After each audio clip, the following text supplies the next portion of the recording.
പിതാവിന്റെയും പുത്രന്റെയും പരിശുദ്ധാത്മാവിന്റെയും നാമത്തിൽ ആമേൻ. പീഡാനുഭവ വാർഷിക പ്രാർത്ഥന. സ്വർഗസ്ഥനായ ഞങ്ങളുടെ പിതാവേ, അങ്ങയുടെ നാമം പൂജിതമാകണമേ. അങ്ങയുടെ രാജ്യം വരേണമേ. അങ്ങയുടെ തിരുമനസ് സ്വർഗത്തിലെ പോലെ ഭൂമിയിലുമാകണമേ. അന്നന്ന് വേണ്ട ആഹാരം ഇന്ന് ഞങ്ങൾക്ക് തരണമേ. ഞങ്ങളോട് തെറ്റ് ചെയ്യുന്നവരോട് ഞങ്ങൾ ക്ഷമിക്കുന്നത് പോലെ ഞങ്ങളുടെ തെറ്റുകൾ ഞങ്ങളോടും ക്ഷമിക്കണമേ. ഞങ്ങളെ പ്രലോഭനത്തിൽ ഉൾപ്പെടുത്തരുതേ, തിന്മയിൽ നിന്നും ഞങ്ങളെ രക്ഷിക്കണമേ. നന്മ നിറഞ്ഞ മറിയമേ, സ്വസ്തി, കർത്താവ് അങ്ങയോടുകൂടെ സ്ത്രീകളിൽ അങ്ങ് അനുഗ്രഹിക്കപ്പെട്ടവളാകുന്നു.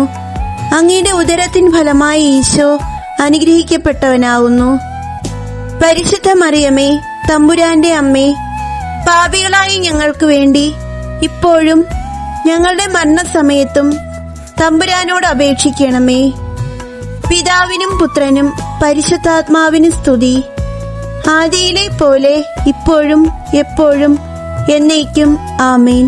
ഓ ഈശോയെ, ഏറ്റവും സ്നേഹിക്കപ്പെടുകയും ആദരിക്കപ്പെടുകയും ചെയ്യുന്ന രാജാവേ, ഒരു സാധാരണ കുറ്റവാളിയെ പോലെ നഗ്നനാക്കപ്പെടുകയും ക്രൂശിക്കപ്പെട്ട് ഉയർത്തപ്പെടുകയും അങ്ങയുടെ അമ്മയും യോഹന്നാനും ഒഴികെ എല്ലാ ബന്ധുമിത്രാദികളും ഉപേക്ഷിച്ചു പോവുകയും ചെയ്തപ്പോൾ അങ്ങ് അനുഭവിച്ച ദുഃഖം ഞാൻ ധ്യാനിക്കുന്നു.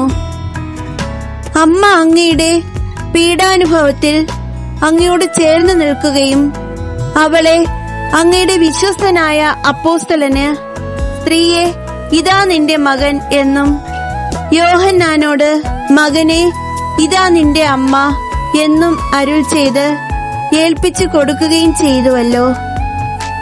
ഓ എന്റെ രക്ഷക, അങ്ങ് പരിശുദ്ധ അമ്മയുടെ ആത്മാവിൽ തുളച്ചു കയറിയ ദുഃഖത്തിന്റെ വാളിനെ പ്രതി എന്റെ ശാരീരികവും ആത്മീയവുമായ എല്ലാ ദുരിതങ്ങളിലും ആകുലതകളിലും എന്നോട് കരുണ കാട്ടുകയും എല്ലാ പരീക്ഷണങ്ങളിലും വിശേഷിച്ച് മരണനേരത്തും എന്നെ സഹായിക്കുകയും ചെയ്യണമേ എന്ന് അങ്ങയോട് ഞാൻ യാചിക്കുന്നു.